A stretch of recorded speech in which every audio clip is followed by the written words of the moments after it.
Hello my dear students, magnet brains के Hindi channel में आप सबका स्वागत है। मैं हूं आपकी इंग्लिश टीचर प्राची वर्मा और हम हमारी main course book Honey due की 3rd यूनिट का जो चैप्टर है ग्लिम्पसेस ऑफ द पास्ट, उसका पढ़ना, उसको समझना और उसकी समरी को हम पूरा तरीके से कंप्लीट कर चुके हैं, उसे समझ चुके हैं। तो अब बारी है उस समझदारी को अप्लाई करने की, हमारे एनसीईआरटी सॉल्यूशंस को डिस्कस करने की। तो चलिए शुरू करते हैं हमारे एनसीईआरटी सॉल्यूशंस। पहले हम कॉम्प्रिहेंशन चेक जो पेज नंबर 45 पे दिया है उसके क्वेश्चन सॉल्व करेंगे और फिर हम वर्किंग विद द टेक्स्ट पर आएंगे। तो देखते हैं पहला क्वेश्चन क्या है। Look at picture 1 and recall the opening lines of the original song in Hindi. First picture जो दी हुई है मार्टियर्स वाले हेडिंग के नीचे, उसमें जो गाना दिया हुआ है उसका जो ओरिजिनल सॉन्ग है हिंदी वाला वो पहचानना है। Who is the singer, who else do you see in the picture, उस गाने का सिंगर कौन है और उस पिक्चर में हमें और कौन कौन दिखाई दे रहा है। यही तो उस पूरी पिक्चर का डिस्क्रिप्शन है। तो हमारा आंसर ये होगा कि जो ओपनिंग लाइन्स है उस गाने की, हम यहीं से लेंगे पूरा।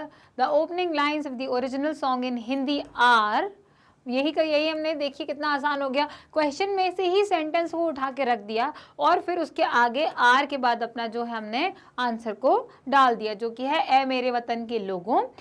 इट वॉज संग बाय लता मंगेशकर। इस क्वेश्चन का आंसर यहाँ पे हो गया कि उसकी सिंगर जो है वो लता मंगेशकर थी। We see Pandit Jawaharlal Nehru, Lal Bahadur Shastri and Mrs Indira Gandhi in this picture. ये हमने यहाँ पर डिस्क्रिप्शन दे दिया कि हमें पिक्चर में कौन कौन दिखा था। तो हमारा जो 3 हिस्से हैं क्वेश्चन के वो पूरे कंप्लीट होते हैं कि सबसे पहले तो जो opening lines of the Hindi song are ए मेरे वतन के लोगों, it was sung by Lata Mangeshkar and we see Pandit Jawaharlal Nehru, Lal Bahadur Shastri and Mrs Indira Gandhi in the picture. तो ये था हमारा फर्स्ट क्वेश्चन का आंसर, जिसको हमने आंसर बनाना भी सीख लिया और एक एक करके जो एक पूरे क्वेश्चन के छोटे छोटे हिस्से होते हैं उनको हम कैसे सॉल्व करते हैं हमने वो भी यहाँ पर देख लिया।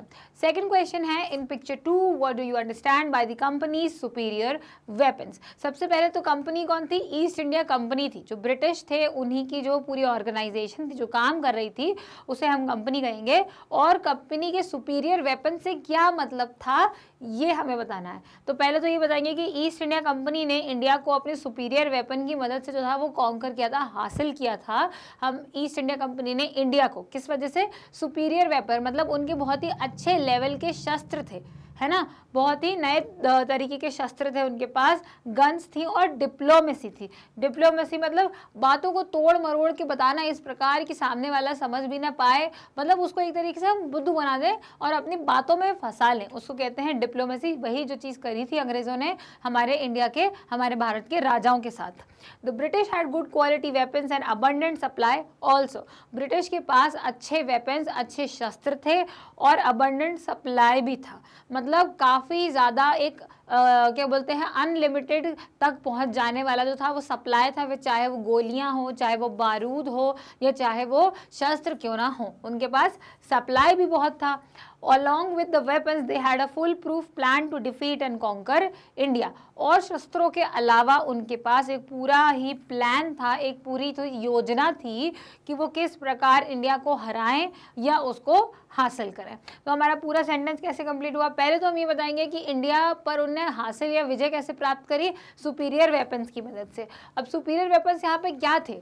यहाँ सुपीरियर वेपन्स का मतलब सिर्फ नॉर्मली शस्त्र नहीं है, यहाँ सुपीरियर वेपन्स का मतलब है कि अच्छे शस्त्र तो हैं ही, उसका सप्लाई भी अच्छा है कि अगर कभी गोली बारूद खत्म हो जाए तो वो भी पहुँच पाता है उनके पास, और उसके साथ साथ उनके पास डिप्लोमेसी भी थी, है ना, बातें करने का तरीका, एक वो चालाकी थी उनके अंदर जिसकी वजह से उन्होंने जो भारत को हासिल करना उनके लिए बहुत आसान हुआ। और हमारे यहाँ के राजा वो भोले होने के साथ साथ ज़्यादा सोचते ही नहीं थे, उनको ये लगता ही नहीं था कि कोई इतना बुरा हो सकता है कि बाहर के देश से कोई आकर हमारे देश पर इस प्रकार राज करे कि वो हमको गुलाम बना दे और हमारी स्थिति को इतना बदतर या इतना ख़राब कर दे। तो ये है हमारा इसका पूरा answer. The East India Company conquered India by using their superior weapons, the guns and diplomacy. The British had good quality weapons and abundant supply also. Along with the weapons, they had foolproof plan to defeat and conquer India. ये था हमारा answer. अब वो पूछ रहे हैं who is an artisan? Why do you think the artisan suffers? तो artisan पहले तो कौन था और आपको क्यों लगता है कि आर्टिसन ने बहुत ज़्यादा सफ़र किया, वो बहुत ज़्यादा परेशानी से जूझे। और ये थर्ड पिक्चर में उन्होंने रेफरेंस के लिए यहाँ पे दिया भी हुआ है कि तीसरी पिक्चर में आपको इसका आंसर मिल सकता है।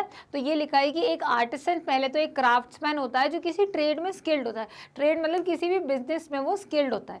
जैसे कि हम कोई कारीगर ले लें, जैसे कि सूती कपड़ा मतलब कॉटन का कपड़ा बनाने वाला कारीगर ले लें, या मटके बनाने वाला, या कोई भी वो लकड़ी के जो चीज़ें बनती हैं, फर्नीचर बनता है, इस तरीके से कोई भी एक ऐसा व्यक्ति कोई क्राफ्ट्समैन है और स्किल्ड है, मतलब उसने वो जो कला है उसकी वो सीखी हुई है, जो स्किल है वो उसकी प्रैक्टिस की गई है, सीखी हुई है, उसे बहुत खूब तरीके से वो चीज़ आती है, तो वो होता है एक आर्टिसन।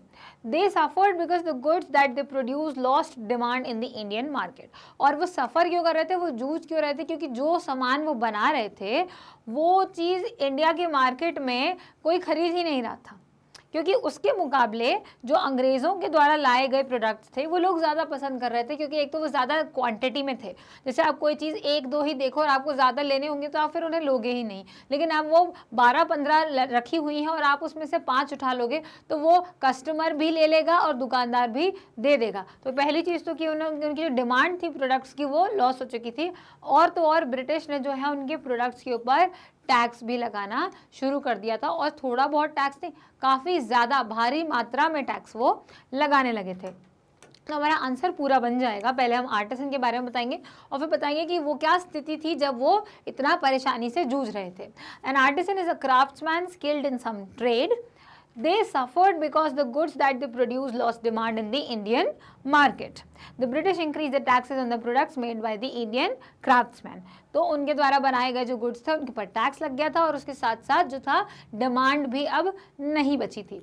आगे बढ़ते हैं। Which picture according to you reveals the first sparks of the fire of revolt. मतलब जो आज़ादी के लिए जो लड़ाई थी, जो जंग थी, उसकी जो चिंगारी थी, वो आपको किस पिक्चर में देखने मिलती है और आपको कैसे समझ में आता है। अगर आपसे कोई ऐसा सवाल पूछा जाए और उसमें ये मेंशन्ड नहीं है, ये नहीं बोला गया है कि आप उसे एक लाइन में बोलेंगे, 2 लाइन में बोलेंगे, बड़े पैराग्राफ में बोलेंगे या एक शब्द में बोलेंगे, तो आपको एक छोटा सा जो है डिस्क्रिप्शन, छोटा सा जो है वो यहाँ देना पड़ेगा उसका इंट्रोडक्शन, कि उसे ये नहीं बताना है जिसको उन्होंने बोला कि किस पिक्चर में आप ये देखते हैं। तो आपको सिर्फ ये नहीं बताना है कि ये वाली पिक्चर में हमें देखने मिलता है, आपको ये भी बताना है कि उस पिक्चर में ऐसा क्या है जिससे आपको ये चीज़ स्पष्ट समझ में आती है। Picture 7 reveals the first spark of the fire revolt. वो फायर रिवोल्ट की जो स्पार्क है, जो चिंगारी है लोगों के अंदर की, वो हमको पिक्चर 7 में दिखती है। The Indian crowd was frustrated with the prolonged suffering. इतने लंबे समय से सफ़र करने की वजह से जो इंडियन क्राउड थी वो बहुत ज़्यादा ही क्या हो गई थी, फ्रस्ट्रेटेड हो गई थी, त्रस्त हो गई थी। Suffering and rough behaviour of the British and this led to multiple revolts. और इस सफरिंग की वजह से और इतने बुरे बर्ताव की वजह से जो उनको अंग्रेज़ों से मिल रहा था, तो इसकी वजह से मल्टीपल रिवोल्ट्स होने लगे। छोटी छोटी लड़ाइयाँ यहाँ वहाँ, दंगे फसाद जो थे वो हो रहे थे, और वो भारतीयों की वजह से जो है वो शुरू हुए थे।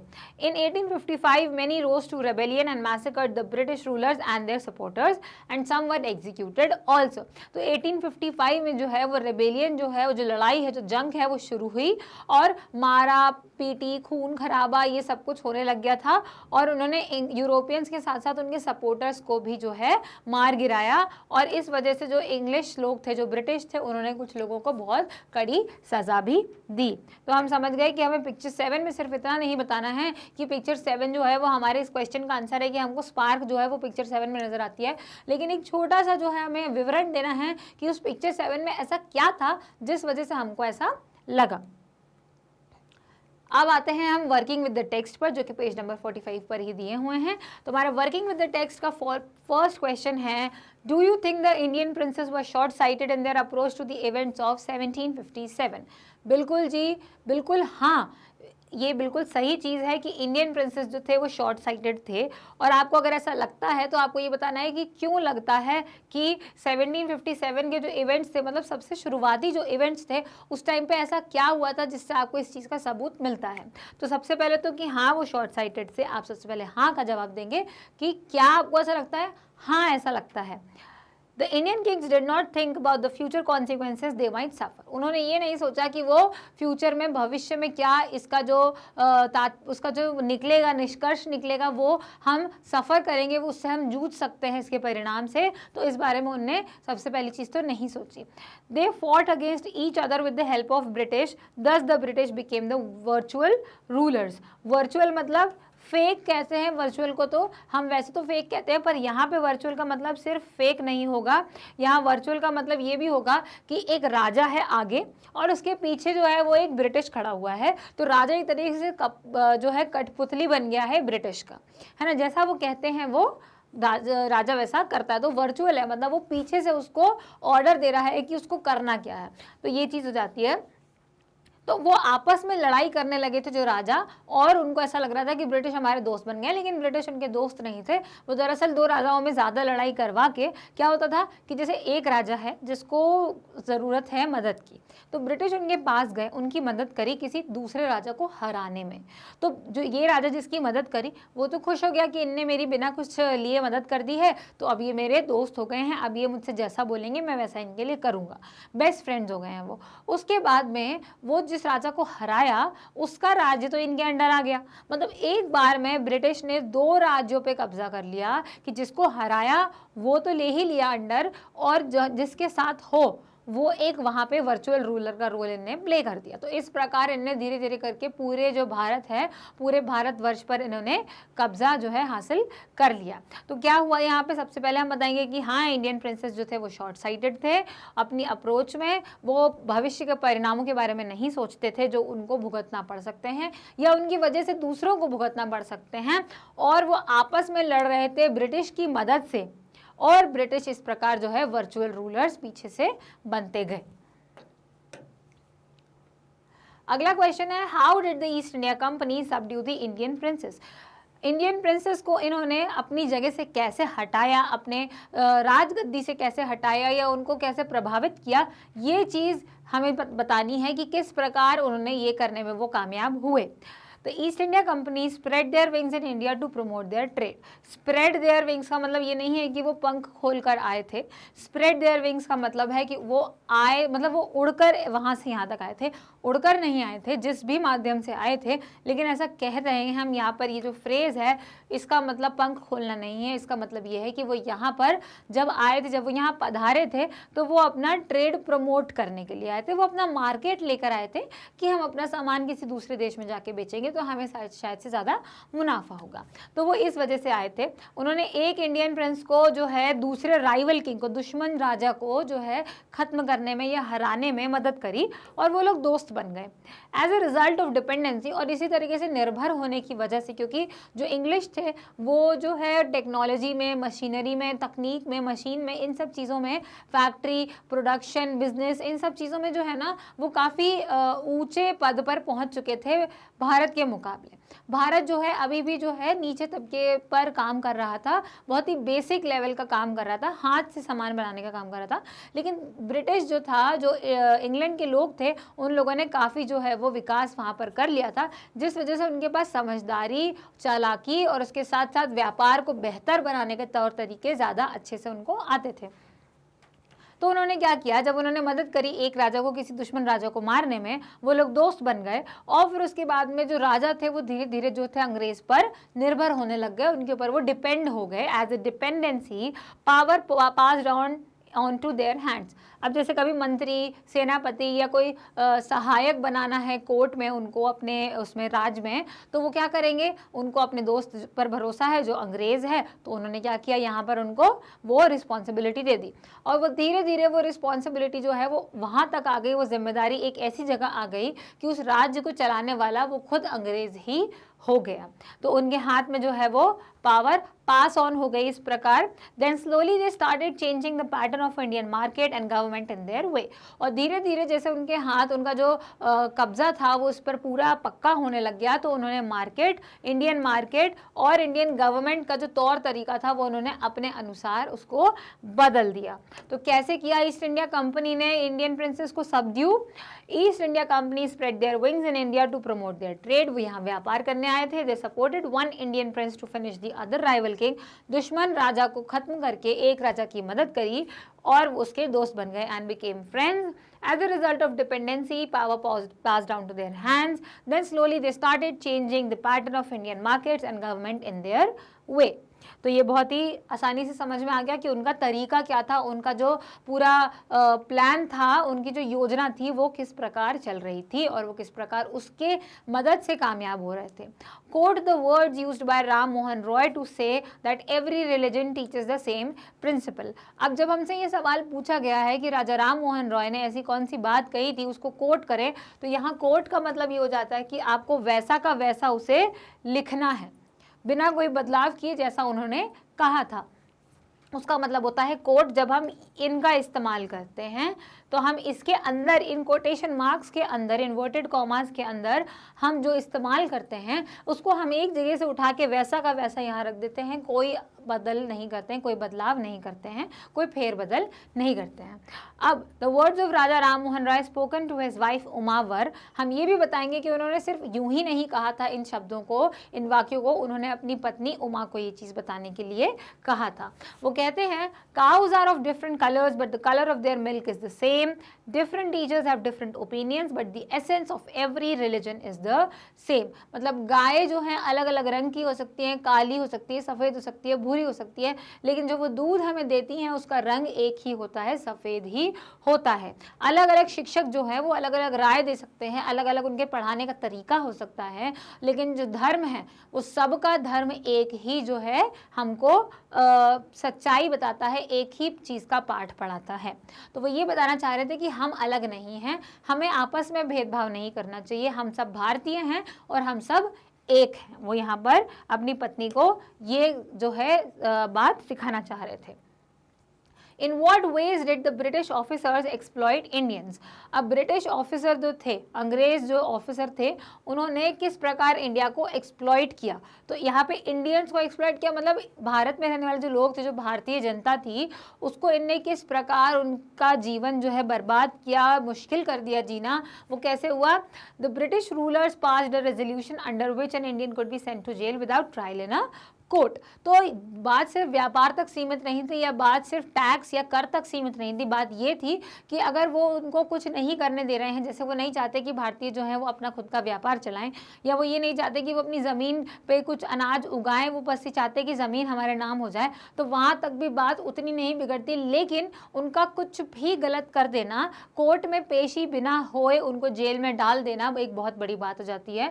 क्योंकि अब व्यक्ति कुछ तो करेगा अपना पेट पालने के लिए, अपनी कमाई करने के लिए, लेकिन अगर वो अंग्रेजों के हिसाब से गलत काम हो गया तो वो कोर्ट में पेशी नहीं कराएंगे। उन्होंने जो रेगुलेशन 3 एक्ट पास किया था, उसके अनुसार क्या हो गया था कि उनको बिना कोर्ट में पेशी कराए बस यूं ही जेल में डाल सकते हैं, अगर उनको लगता है कि इनने कोई गलत काम किया है तो। The goods manufactured in England were exempted from custom duty. Custom duty वही होता है, custom duty वो टैक्स होता है जो imported चीज़ों पर लगता है। जैसे कि मैंने बताया था कि बाहर से किसी और देश से जब हमारे देश में कुछ सामान आता है मार्केट में बिकने के लिए, तो उसके ऊपर टैक्स लगाया जाता है, जिसको हम कस्टम ड्यूटी कहते हैं। अब यहाँ पर क्या था, जो गुड्स थे मैन्युफैक्चर्ड किए जा रहे थे इंग्लैंड में, जब वो इंडिया आते थे तो वो कस्टम ड्यूटी उनके ऊपर से हटा दी गई थी, कोई टैक्स नहीं लगता था, चाहे वो कितना ही महंगा सामान क्यों ना हो। The officers prospered on the company's loot and the private business flourish. जो ऑफिसर थे, जो अंग्रेज थे ऑफिसर, वो जो है कंपनी की लूट पर, इस लूट का मतलब लूट पाट नहीं है कि किसी से चोरी चकारी हो रही है, इस लूट का मतलब है पैसे ऐंठने के तरीके जो थे उनके, किसी भी गलत तरीके से जो पैसे ऐंठ रहे थे वो हमारे भारतीय जनता से, उसके बेसिस पर, उसके ऊपर ही उनकी कमाई हो रही थी, और उनका जो प्राइवेट व्यापार था, उनका जो खुद का व्यापार था, वो बहुत बढ़ रहा था, बहुत अच्छी उन्नति कर रहा था। तो कैसे उन लोगों ने एक्सप्लॉइट किया इंडियंस को? सबसे पहले तो उन्होंने रेगुलेशन 3 पास किया, जिसके तहत बिना कोर्ट में पेशी किए आपको जेल भेजा जा सकता है किसी भी गलती के लिए। उसके बाद में उन्होंने खुद के जो लाए हुए सामान था, गुड्स था, उसके ऊपर उन्होंने कस्टम ड्यूटी हटवा दी, कोई टैक्स नहीं लगेगा। टैक्स लगेगा तो सिर्फ भारत में रहने वाले लोग जो है, जिनकी ज़मीन है वो खुद, उसके ऊपर वो टैक्स लगा देंगे। और तो और उन्होंने क्या किया, इस लूट के बलबूते पर ही अपनी कमाई करी और अपने बिजनेस को और ज़्यादा बढ़ाते गए। अब हमें इस क्वेश्चन में नेम करना है, जिनका डिस्क्रिप्शन यहाँ पे दिया हुआ है, हमें उस व्यक्ति का विवरण दिया हुआ है, हमें उस सेंटेंस को पढ़ के बताना है कि वो कौन है जिसका ये बताया गया है, जिसके बारे में। The ruler who fought pitched battle against the British and died fighting. ऐसा कौन सा ऐसा राजा था जिसने एक बहुत ही शानदार जो है योजना से लड़ने की कोशिश करी जो अंग्रेज हैं उनसे, और लड़ते लड़ते ही वो वीरगति को प्राप्त हो गए। तो इनका नाम है टीपू सुल्तान। और आप चाहें तो आगे ऑफ मैसूर भी लिख सकते हैं। The person who wanted to reform the society, समाज में सुधार करने का जिम्मा किसने लेके रखा हुआ था? राम मोहन रॉय ने। और आपको ये भी पता है कि राम मोहन रॉय कहाँ के रहने वाले हैं, तो आप यहाँ पर बंगाल भी लिख सकते हैं, of Bengal. The person who recommended the introduction of English education in India, Bharat में अंग्रेजी भाषा की जो शिक्षा है वो लाने का निर्णय या वो लाने का सजेशन किसका था? तो वो लॉर्ड मैक्यूले का था। Two popular leaders who led the revolt, choices में वैरी। अब ऐसे बहुत सारे लोग, चॉइसेस में वैरी क्यों लिखा हुआ है कि आप अपने मर्जी से आपके पसंद के लीडर्स का नाम भी लिख सकते हैं। बस वो इस रिवोल्ट में जिसके बारे में हमने इस चैप्टर में पढ़ा है, जो कि 1857 का रिवोल्ट है, उनके बारे में होना चाहिए। तो आप उन लीडर्स का नाम लिख सकते हैं। आप यहाँ पे पेशवा नाना साहिब का नाम लिख सकते हैं, तात्या टोपे का नाम लिख सकते हैं, हजरत बेगम का नाम लिख सकते हैं। तो इन लोगों के नाम आप यहाँ पर लिख सकते हैं। कई लीडर्स हैं जिनमें से किसी दो के नाम आपको यहाँ पर लिखना है। तो ये है इसके जवाब। पहला है टीपू सुल्तान ऑफ मैसूर, दूसरा है राजा राम मोहन रॉय ऑफ बंगाल, और तीसरा था लॉर्ड मैक्यूले जिन्हें इंग्लिश एजुकेशन का इंट्रोडक्शन दिया था इंडिया में। और हमने यहाँ पर नाना साहेब पेशवा और बेगम हजरत महल का नाम लिखा हुआ है। आप चाहें तो दूसरे लीडर्स जो आप पसंद करते हैं, जिनको आप पर्सनली पसंद करते हैं, जिनका नाम आपको याद रह जाता है, आप उनका नाम यहाँ लिख सकते हैं। ज़रूरी नहीं है कि कोई उन्हीं दो का नाम लिखना है जो यहाँ पर मेंशन्ड है। आप अपनी पसंद से भी, अपनी चॉइस से भी इसको लिख सकते हैं। अगला है मेंशन द फॉलोइंग। अब यहाँ पे हमें व्यक्ति के बारे में नहीं बताना है, अभी हमें नॉर्मल ऐसी चीज़ों के बारे में बताना जो यहाँ पूछा गया है इस चैप्टर में से ही। 2 examples of social practices prevailing them. उस समय पर समाज में होने वाली जो रीतियाँ थी, यहाँ अभी कुरीतियों का मेंशन नहीं है, सिर्फ रीतियाँ थी, कोई ऐसी चीज़ें जो वहाँ पर मानी जाती थी समाज में, उनका नाम लिखना है। तो एक तो थी अनटचेबिलिटी, छुआछूत जो थी, अनटचेबिलिटी थी एक, तो ये एक बुरी चीज़ थी। उसके बाद आप चाइल्ड मैरिज लिख सकते हैं, अनटचेबिलिटी थी, चाइल्ड मैरिज थी, सती प्रथा थी, पॉलीगैमी थी। इन सब चीज़ों के ऊपर काम किया है हमारे समाज सुधारकों ने, लेकिन अनटचेबिलिटी और चाइल्ड मैरिज के बारे में जो है चैप्टर में बात की गई है, इसीलिए आप इन दोनों को लिख सकते हैं। 2 oppressive policies of the British. बहुत सारी ऑपरेसिव पॉलिसीज थी, बहुत सारी ऐसी चीज़ें थी, बहुत सारी ऐसी नीतियाँ थी जिससे जो अंग्रेज है उन्होंने हमें दबाने की कोशिश करी, उन्हें हमें और ज़्यादा बुरी स्थिति में डालने की कोशिश करी। जैसे कि टैक्स जो है फार्मर्स के ऊपर, लैंड का, ज़मीन का टैक्स बढ़ा देना, या फिर क्या बोलते हैं, उनसे उनका जो व्यापार है, जो उनका मार्केट है, उसको ख़राब कर देना, अपना सामान, महंगा महंगा सामान जो है वहाँ ब्रिटेन से अपने देश से इंडिया में लाना, भारत में लाना, उसके ऊपर टैक्स हटा देना, ये सारी जो कुछ ऑपरेसिव पॉलिसीज़ हैं। और रेगुलेशन 3, ये सबसे इम्पॉर्टेंट है। जो रेगुलेशन 3 है, जो एक्ट था जिसमें ये था कि आपको बिना कोर्ट के पेशी के जेल भेजा जा सकता है, ये तो सबसे ज़्यादा ही ऑपरेसिव था। 2 ways in which common people suffered। Common people किस वजह से सफ़र कर रहे थे? एक तो उनसे उनकी ज़मीन छीन ली गई थी, उनके उस पर टैक्स लग गया था, और फिर उनका जो मार्केट था वो ख़राब हो गया था। जो आर्टिसंस थे, जो क्राफ्ट्समैन थे, उनके पास कमाई का कोई ज़रिया नहीं बचा था। ये कॉमन लोग थे जो अपने आप में जितना, एक तो उनकी इतना छोटा सा जीवन है, छोटी सी उनकी लाइफस्टाइल है जिसमें वो सिर्फ अपना काम करते हैं, पैसा कमाते हैं, घर पे खाना लेके आते हैं, और ऐसे ही उनका जीवन यापन होता है। तो वो कॉमन पीपल हैं, उनका एक सादा जीवन है, आम जीवन है, और उसको भी इन अंग्रेज़ों ने बर्बाद कर दिया था। 4 reasons for the discontent that led to the 1857 war of independence. तो ये हम थोड़ा सा डिटेल में पढ़ेंगे ये वाला, क्योंकि इसमें हमें 4 ऐसे कारणों की बात करनी है जो कि 1857 वॉर का होने का एक बहुत बड़ा कारण था। तो आइए हम इनके आंसर्स देख लेते हैं। 2 examples of social practices, untouchability और चाइल्ड मैरिज। 2 ऑपरेसिव पॉलिसीज में एक तो ये था कि British masters allowed imports in India tax free, कि वो बाहर से अपना सामान ला करके यहाँ पर जो है वो करते थे, बेचते थे, और तो और उसको टैक्स फ्री किया हुआ था। उसके बाद में इंडियन कॉटन इंडस्ट्रीज मतलब आर्टिसंस और क्राफ्ट्समैन का जो था उन्हें व्यापार खराब कर दिया था। और 2 तरीके जिससे कॉमन लोग सफ़र कर रहे थे कि फार्मर्स के ऊपर एक तो टैक्स लगा दिया गया था और स्किल्ड वर्कर्स के थंब वाज कट। यहाँ पे अंगूठा काटा नहीं था उन लोगों ने एकलव्य की तरह कि अंगूठा ही काट दिया हो। The thumbs of skilled workers were cut, मतलब उनके पास कोई जरिया ही नहीं छोड़ा था अंग्रेजों ने कमाई करने का। और है 4 रीजंस जो हमको बताना है यहाँ पे डिसकंटेंट के, वो ये हैं कि सबसे पहली चीज़ तो कि संथल जो है अपनी ज़मीन की जो नई नीतियाँ आई थी, पॉलिसीज़ आई थी, उसके तहत उन लोगों ने अपनी ज़मीन खो दी थी। तो वो जो थे वो हताश हो गए थे और बहुत ज़्यादा गुस्से में थे। उसके बाद में जो सिपाही थे इंग्लिश आर्मी के, उनको बहुत कम पैसे दिए जाते थे, और जो वाइट सोल्जर्स थे मतलब अंग्रेज़ जो सिपाही थे उनको ज़्यादा पैसे दिए जाते थे। तो वो इस भेदभाव से गुस्से में थे। फिर ब्राह्मण्स बहुत ज़्यादा फ्यूरियस थे, बहुत ज़्यादा आग बबूला हो गए थे जब उन्हें पता चला था कि वो जो बुलेट्स हैं जो उनको बाइट करनी पड़ती हैं, जो ग्रीस है वो जो है वो काउ फैट और पिग फैट से बना होता है, क्योंकि वो उनके धर्म के खिलाफ था।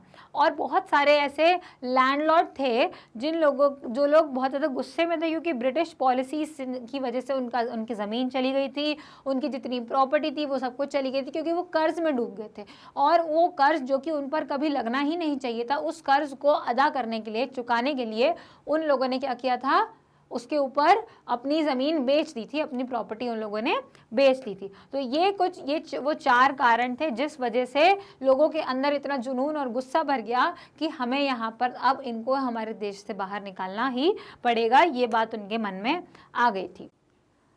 तो वर्किंग विद द लैंग्वेज जब हम यहाँ पर शुरू करते हैं कि किस प्रकार अब हम इसकी जो सेंटेंसेस थे, जो यहाँ पे वाक्य हमने देखे हैं हमारे चैप्टर में, उनको हम ग्रामर में किस तरीके से समझ सकते हैं वो हम देखते हैं पेज नंबर 45 पर ही। In comics what the character speak is put in the bubbles, जैसे हमने शुरू में ही देखा था बिफोर यू रीड में कि वो स्पीच बबल्स नाम का एक जो शब्द वहाँ पर आया था कि स्पीच बबल्स आते हैं। अब स्पीच बबल्स क्या होते हैं? सबसे पहली चीज़ तो बबल्स का मतलब होता है कि किसी भी सेंटेंस के बीच में कुछ इस तरीके के बने रहते हैं जिसमें भी कुछ भी उनका डायलॉग लिखा रहता है। तो ये जो है ये तो सबसे पहले बबल हो गया। और स्पीच बबल क्यों कहा गया है? एक कोई साधारण बबल नहीं है, वो एक्चुअली किसी की कही हुई कोई बात है तो वो स्पीच बबल हो जाएगा। ये एरो उस इंसान पर रहता है जो इंसान जो है इस चीज़ को बोल रहा है, तो वो हो जाता है उसका स्पीच बबल। तो अब कॉमिक जो होती हैं, कॉमिक बुक्स जो आप पढ़ते होंगे, बचपन में पढ़ी होगी, तो उसमें जो भी कैरेक्टर्स जो कुछ बोलते हैं उसको बबल्स के अंदर रखा जाता है।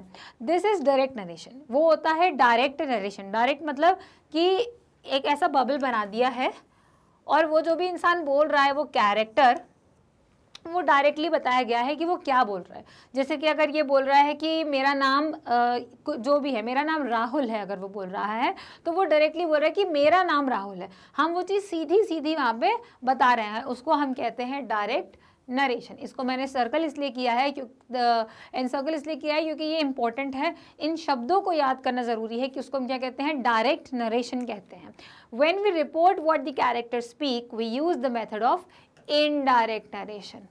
जब हम रिपोर्ट करते हैं मतलब जब हम बताते हैं, अब जैसे कि ये कहानी मैंने पढ़ी है, ये एक कॉमिक है जो कि मैंने पढ़ी है, और जब इसकी कहानी मैं आपको बताऊंगी, मैं आपको रिपोर्ट करूंगी, तो मैं इनडायरेक्ट नरेशन का इस्तेमाल करूंगी। जब आप इस कहानी को किताब में खुद ब खुद पढ़ेंगे या आप इसको ड्रामा करेंगे तो वो डायरेक्ट नरेशन हो जाएगा, क्योंकि आप वो चीज़ खुद ब खुद बोल रहे हैं, वो डायलॉग आपका है, वो सेंटेंस आपका है जो आप बोल रहे हैं, वो डायरेक्ट हो जाएगा। जब इनडायरेक्ट नरेशन कब होता है? जब आप किसी की कही हुई चीज़ को किसी को बताते हो, रिपोर्ट करते हो, तो वो हो जाता है इनडायरेक्ट नरेशन। जैसे कि हम यहाँ देखते हैं, इन एग्जाम्पल्स को पढ़ते हैं और समझते हैं कि वो क्या कहना चाह रहे हैं हमसे। फर्स्ट फार्मर, 2 किसान हैं और एक ऑफिसर है, ठीक है। ये पहला कैरेक्टर है, ये दूसरा कैरेक्टर है और ये तीसरा कैरेक्टर है। तो जो पहला कैरेक्टर है वो है फार्मर, फर्स्ट फार्मर है, वो कहता है why are your man taking away the entire crop. वो डायरेक्टली कहता है, वो सीधी बात कह रहा है कि आपके आदमी मेरे सारे जो फसल है, मेरी जो सारी जो फसल है वो क्यों ले रहे हैं। सेकेंड फार्मर कहता है your man have taken away everything. वो कहता है कि आपके आदमियों ने सब कुछ ले लिया है। फिर ऑफिसर कहता है you are still in arrears, if you don't pay taxes next week I will send you to jail. अब उन्होंने यहाँ पर क्या कहा कि तुम अभी भी कर्ज में डूबे हुए हो, अगर तुमने ये नहीं चुकाया तो तुमको मैं कल जेल भेज दूंगा। तो यहाँ पर जो है वो सीधी बात कही जा रही है कि आपके आदमी जो है मेरी फसल लेके जा रहे हैं, आपके आदमियों ने सब कुछ ले लिया है और तुम अभी भी कर्ज में डूबे हुए हो, अगर तुमने कर्ज नहीं चुकाया या तुमने अभी टैक्स नहीं दिया तो मैं तुम्हें कल जेल भेज दूंगा। सीधी सीधी बात हो रही है। तो ये है डायरेक्ट नरेशन। इसके बाद क्या आ जाता है, इसके बाद आ जाता है the first farmer asked the officer why his man were taking away the entire crop. अब यहाँ अंतर क्या आ गया, अब आता है ये जो दिया हुआ है ये इनडायरेक्ट नरेशन में है। ये हमें कैसे पता चलेगा कि देखिए इससे पहले यहाँ पर इस फार्मर ने जो है सीधी बात कही, ये कोलन लगा हुआ था और ये जो सेंटेंस था, ये जो क्वेश्चन था, ये उसने सीधा पूछा था। लेकिन अब क्या हो गया है, अब ऐसा लग रहा है जैसे कोई हमें बता रहा है कि पहले फार्मर ने क्या कहा। तो अगर मैं आपको इसका ट्रांसलेशन बताऊं कि वो फार्मर बोल रहा था why your man are taking my all crops, taking all of my crops, अगर उन्होंने ऐसा बोला तो ये डायरेक्ट नरेशन हो गया। और अगर मैं ये बोलूं कि उस किसान ने ये कहा कि उसकी जो पूरी फसल है वो अंग्रेज क्यों ले रहे हैं, तो ये इनडायरेक्ट नरेशन हो गया, क्योंकि मैं उसकी कही हुई बात आपको मैं बता रही हूँ, मैं आपको रिपोर्ट कर रही हूँ। तो the first farmer asked the officer why his man were taking away the entire crop. जो फर्स्ट पर्सन होता है प्रोनाउन, जैसे कि आपको पता होगा, एक बार प्रोनाउन का एक छोटा सा रिविजन यहाँ पर हम कर लेते हैं। प्रोनाउन जो होता है, जो फर्स्ट पर्सन होता है, वो यहाँ पर सेकेंड या थर्ड पर्सन में बदल जाता है, जैसे कि और सेकेंड पर्सन और थर्ड पर्सन। जो फर्स्ट पर्सन होता है वो होता है आई, मी, वी, मतलब जो व्यक्ति बोल रहा है, जो स्पीकर है। सेकेंड पर्सन हो जाता है यू और थर्ड पर्सन में आ जाता है दे, या फिर ही, शी, इट, ये सब जो होता है वो थर्ड पर्सन में आ जाता है, ऐसा हो जाता है। तो फर्स्ट, सेकंड, थर्ड पर्सन। तो जब आप रिपोर्टेड स्पीच मतलब रिपोर्ट करते हो स्पीच को, इनडायरेक्ट स्पीच करते हो, तो वो जो फर्स्ट पर्सन हो जाता है वो चेंज होके सेकंड या थर्ड पर्सन में चले जाता है। जैसे कि आप यहाँ देखेंगे हिज मैन आ गया, यहाँ पर क्या था, योर मैन था। Why are your man taking away the entire crop, यहाँ पे फर्स्ट पर्सन का इस्तेमाल नहीं हो रहा है, यहाँ पे सेकंड पर्सन का इस्तेमाल हो रहा है कि तुम्हारे आदमी मेरी फसल लेकर क्यों जा रहे हैं। तो ये एक सीधा सवाल है जो सेकंड पर्सन में इस्तेमाल हुआ है, क्योंकि स्पीकर तो फर्स्ट फार्मर है, फर्स्ट पर्सन जो होता है वो स्पीकर होता है, ठीक है, जो बोल रहा है। तो जो बोल रहा है उसने यहाँ पे आई, मी, वी किसी का इस्तेमाल नहीं किया है, लेकिन यहाँ पे योर का इस्तेमाल किया है जो कि सेकंड पर्सन में है। लेकिन जब हम उसको इनडायरेक्ट स्पीच में लेके जाएंगे तो आप देखेंगे यहाँ पर ये हिज हो गया है, वो थर्ड पर्सन में हो गया है, क्योंकि उसने बोला किसी और को, अब उसकी बोली हुई चीज़ मैं बता रही हूँ आपको, तो ये चीज़ यहाँ पे थर्ड पर्सन में हो जाएगी, क्योंकि वो जिसके बारे में बात कर रहे हैं अब वो तीसरा व्यक्ति हो गया, वो अंग्रेज जो है वो तीसरा व्यक्ति हो गया। His man were taking away the entire crop. तो ये हो गया हमारा इनडायरेक्ट स्पीच, क्योंकि हमने क्या बोला, जैसे हम इसको हिंदी में आसानी में समझते हैं पहले तो, कि उसने मुझसे कहा, जैसे कि किसी ने आपसे कहा कि मेरे लिए पानी की बोतल ले आओ उस कमरे में जाकर, तो आप उस कमरे में गए और आप वहाँ जाके मम्मी को क्या बताओगे, मम्मी उसने मुझसे बोला है उसके लिए पानी की बोतल ले आओ। उसने क्या कहा था, मेरे लिए पानी की बोतल ले आओ, और आप कह रहे हो उसके लिए पानी की बोतल ले आओ। तो आपने यहाँ पे मुझे को उसके बदल दिया, क्योंकि आप किसी को बता रहे हो किसी के बारे में, तो ये यहाँ पर इनडायरेक्ट स्पीच हो जाएगी, क्योंकि आप किसी की कही हुई बात को अपने तरीके से बता रहे हो। सेकेंड वाले पे बढ़ते हैं। The second farmer said that their man had taken away everything. तो अब यहाँ पर आते हैं, your man have taken away everything. तो योर मैन आ गया कि आपके आदमियों ने मेरा सब कुछ ले लिया है, और यहाँ पे क्या लिखा हुआ है, सेकेंड फार्मर ने कहा कि उनके आदमियों ने सब कुछ ले लिया है। मतलब यहाँ पर वो जो सेकेंड पर्सन था उसको हमने थर्ड पर्सन बना दिया है। फिर आता है the officer reply that they were still in arrears. तो इसमें क्या हुआ, ऑफिसर किसको बोल रहा था, किसानों को बोल रहा था कि तुम जो हो कर्ज में डूबे हो, तुम जो हो तुम्हारे ऊपर अभी भी टैक्स लगा हुआ है और अगर तुमने अभी नहीं पे किया तो मैं तुमको जेल भेज दूंगा। तो मतलब यहाँ पर देखो सेकंड पर्सन भी है और यहाँ फर्स्ट भी आ जाता है कि मैं तुमको जेल भेज दूंगा। तो यहाँ पर अब इसको इनडायरेक्ट कैसे कर दिया उन्होंने कि ऑफिसर ने कहा कि वो अभी भी कर्ज में हैं, अरियर्स में हैं और उनको वार्निंग दी कि अगर आपने अभी नहीं पे किया, अगर उन्होंने अभी पे नहीं किया तो he would send them to jail. तो आपको एक यहाँ पे टेक्निक समझ में आ गई होगी, जैसे मैंने अभी बताया फर्स्ट पर्सन होता है, सेकंड पर्सन होता है और थर्ड पर्सन होता है। तो आपको ये भी पता चल गया कि फर्स्ट सेकंड थर्ड में कौन कौन होता है।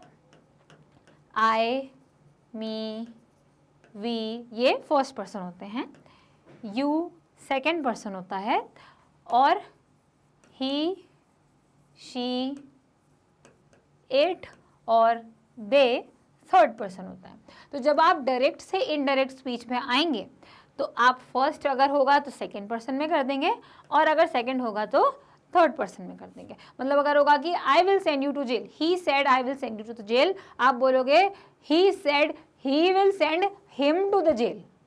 ठीक है, he will send him to the jail, ये आ गया। और यहां पे था I will send you to the jail, जो भी है। तो आई क्या हो गया, ही हो गया, फर्स्ट पर्सन जो है वो यहाँ आ गया और यू जो है वो भी हिम हो गया, मतलब वो भी थर्ड पर्सन में हो गया। मतलब कि आपने उनको एक दूर का थर्ड पर्सन बना दिया है कि वो यहाँ पर I will send you to the jail को हो गया he will send him to the jail. आप जिसकी कहानी सुना रहे हो वो आपके लिए थर्ड पर्सन हो जाएगा। मतलब कि जो फर्स्ट पर्सन में है और जो सेकंड पर्सन में है वो कहाँ चले जाएगा, थर्ड पर्सन में चले जाएगा। तो आपका डायरेक्ट से इनडायरेक्ट में जो बदलाव है वो यहाँ पे क्लियर होता है। अब हम कुछ एक्सरसाइजेस करते हैं जिससे हमें ये और आसानी से समझ में आ जाएगा। Change the following sentences into indirect speech, हमको इनको इनडायरेक्ट में बदलना है। पहले हमें ये दिए हुए हैं 3 स्टेटमेंट, इनको पढ़ना है और फिर उसको बदलना है। तो पहले इंसान का क्या डायलॉग था, we must educate our brothers, हमें हमारे भाइयों को एजुकेट करना चाहिए, हमें हमारे भाइयों को शिक्षित करना चाहिए, ये वो कहना चाह रहे हैं। अगर हम ये बोलेंगे कि the first man said that, कि उसने क्या कहा, तो उसने कहा कि उसको he said that, the first man said that, उसको उसके भाइयों को शिक्षित करना चाहिए। He must educate his brothers. ठीक है, वी जो है वो भी थर्ड पर्सन में चले जाएगा और आर जो है वो भी थर्ड पर्सन में चले जाएगा कि he should educate his brothers. Second person, second man आ गया, and try to improve their material condition, and try, the second man added that, the second man added that they should try to improve their material condition। अब आप देख सकते हैं कि यहाँ भी देयर था और वहाँ भी देयर है, तो अगर कोई थर्ड पर्सन में होता है तो उसको आप एज इट इज उठा के रख देते हैं और दे यहाँ पर अपने आप दिया ही हुआ है। तो थर्ड पर्सन के स्टेटमेंट को आप डायरेक्ट से इनडायरेक्ट में बदलाव करेंगे तो कोई अंतर नहीं आएगा। थर्ड मैन कहता है for that we must convey our grievances to the British parliament. तो आप सबसे पहले देखेंगे कि यहाँ पे प्रोनाउंस क्या क्या है, वी है और आवर है। तो for that they must convey their grievances to the British parliament. तो आप क्या कह रहे हैं, third man suggest that they must convey their grievances to the British parliament. तो इससे हमको क्या समझ में आता है कि आप फर्स्ट और सेकंड पर्सन को थर्ड पर्सन में क्यों डाल देते हो, क्योंकि पहले वो इंसान डायरेक्टली अपनी बात कह रहा है। जब आप उसकी कही हुई बात को किसी और को बताओगे तो आप वो उसको थर्ड पर्सन में कंसिडर करोगे, क्योंकि फर्स्ट सेकंड और थर्ड पर्सन इसी प्रकार काम करता है ना, कि फर्स्ट स्पीकर है, मैं बोल रही हूँ तो मैं स्पीकर हूँ, आप सुन रहे हैं तो आप जो है लिसनर हैं, आप सेकेंड पर्सन हैं, आप यू आ जाते हैं, मैं हूँ आई, आप हो यू, और जिसके बारे में हम बात कर रहे हैं, जैसे कि मान लीजिए हम यहाँ पर अंग्रेज़ों के बारे में बात कर रहे हैं, तो वो थर्ड पर्सन हो गया जो यहाँ मौजूद नहीं है, या लेकिन अगर है तो वो इस संवाद का, इस कॉन्वर्सेशन का हिस्सा नहीं है। हम उस तीसरे व्यक्ति के बारे में बात करें तो वो हो जाएगा दे या ही, शी, कोई भी ऐसा व्यक्ति, तीसरा व्यक्ति जिसके बारे में हम बात कर रहे हैं। तो जब हम इनडायरेक्ट स्पीच देते हैं तो हम उसी इंसान के बारे में बात करते हैं, उसकी कही हुई बात को हम बोलते हैं। तो मतलब वो व्यक्ति या तो यहाँ मौजूद नहीं है या फिर वो इस कॉन्वर्सेशन का हिस्सा नहीं है, तो हम उसकी बात को ऐसे बोलते हैं कि उसने ऐसा कहा, उसने कहा उसको चाहिए। ही सेड आई वॉन्ट इट, तो आपने उसको क्या बदल दिया कि I said I wanted it. उसने कहा कि उसको चाहिए, आपने उसकी कही हुई बात को अपने तरीके से कही आपको सुनाने के लिए, तो वो इनडायरेक्ट स्पीच हो जाएगा। आगे बढ़ते हैं अगले एक्सरसाइज की तरफ, जो है फिर से हमको 3 सेंटेंस दिए हुए हैं और हमको इनको बदलना है। The white soldier gets huge pay, mansions and servant. अब ये देखिए, ये तो पूरा का पूरा जो है डायरेक्ट दिया हुआ है और इसको बदलने की ज़रूरत इसलिए नहीं है क्योंकि इसमें कोई प्रोनाउन ही नहीं दिया है ना। इसमें हमें यही नहीं बताया कि हम किसके बारे में बात कर रहे हैं, वो कोई प्रोनाउन वाला व्यक्ति है, नहीं, सीधा यहाँ पे सब्जेक्ट दिया है। The white soldier gets huge pay, mansions and servant, एक फैक्ट बता दिया है तो उसको हम एज इट इज रख देंगे। The first soldier said that the white soldier gets huge pay, mansions and servants, क्योंकि यहाँ पे कोई प्रोनाउन का इस्तेमाल नहीं किया है, कोई सर्वनाम का इस्तेमाल यहाँ नहीं किया गया है, इसीलिए हम यहाँ पर क्या करेंगे, उसको वैसा का वैसा उठाकर रख देंगे। अगला सेंटेंस है we get a pittance and slow promotions, तो इसमें है फिर से वी आ गया है, we get a pittance and slow promotions. The second soldier remark that they get a pittance and a slow promotion. Third soldier कहता है who are the British to abolish our customs, our आ गया, तो the third soldier asked who are the British to abolish their customs. मतलब कि आपको pronoun ढूंढ के निकालना है और फिर उस प्रोनाउन को जो है वो अगर फर्स्ट या सेकंड पर्सन में है तो उसको थर्ड पर्सन में डालना है, और अगर वो थर्ड पर्सन में है तो उसको वैसा का वैसा उठा के रख देना है। तो मैं आशा करती हूँ कि आपको रिपोर्टेड स्पीच समझ में आ गई होगी, जो 2 प्रकार की होती है, डायरेक्ट और इनडायरेक्ट। जब डायरेक्ट नरेशन होता है तो वो व्यक्ति खुद अपना डायलॉग बोलता है, और जब इनडायरेक्ट होता है तो कोई और व्यक्ति उसकी कही हुई बात को किसी और को बताता है। तो यहीं पर हमारा जो है चैप्टर खत्म होता है, और ये है हमारे इस क्वेश्चन के आंसर जो हमने अभी डिस्कस किए हैं। और इसके बाद हम करेंगे इसी यूनिट की पोम जो है मैकाविटी द मिस्ट्री कैट, और वो पढ़ने के लिए आपको देखना पड़ेगा मैग्नेट ब्रेन्स की वेबसाइट पे जाके उसका वीडियो, जिसके लिए आपको टाइप करना है magnetbrains.com। जिसके बाद ये ऐसा स्क्रीन खुलेगी और आपको वहाँ अपना कोर्स सिलेक्ट करना है, अपनी क्लास सिलेक्ट करना है, और ये सिलेक्ट करना है कि आपको इंग्लिश हनी ड्यू का उस चैप्टर को पढ़ना है। तो आप वॉच नाउ के आइकन पर टैप करें, वॉच नाउ पर टैप करेंगे तो आपके सामने लिस्ट खुल जाएगी सारे टॉपिक्स की, सारे यूनिट्स की, जिसमें कि आप उस यूनिट को खोलकर उसके वीडियो पर वॉच नाउ पर क्लिक करें, और जब आप वॉच नाउ पर जाएंगे तो वो वीडियो ओपन हो जाएगा। उस वीडियो को आप जब शुरू से लेकर आखिरी तक पूरा देखेंगे तो आपको वो जो टॉपिक है बहुत अच्छे से समझ में आएगा, और उसको और बेहतर समझने के लिए उसके आगे के जो वीडियोस हैं उनसे अपडेटेड रहना पड़ेगा। तो इसके लिए आप हमारे वीडियो को लाइक करें अगर आपको पसंद आया और समझ में आया, हमारे चैनल को सब्सक्राइब करें ताकि आपके पास अपडेट्स आती रहें, और किसी और को अगर आप इस वीडियो को शेयर करना चाहते हैं तो उन्हें शेयर करें ताकि वो भी अपनी डाउट्स को क्लियर कर सकें। और हाँ, कमेंट करना बिल्कुल ना भूलें। आप अपनी कोई भी डाउट है, कोई भी आपको दिक्कत आ रही है किसी सवाल को सॉल्व करने में, तो आप उसे कमेंट सेक्शन में ज़रूर डाल सकते हैं, क्योंकि आपको मैग्नेट ब्रेन्स पर अवेलेबल है 100% फ्री एजुकेशन ऑनलाइन 6 से 12 स्टैंडर्ड के बच्चों के लिए, सारे स्टेट बोर्ड्स के हिसाब से। तो हमसे जुड़े रहिए, और तब तक के लिए थैंक यू।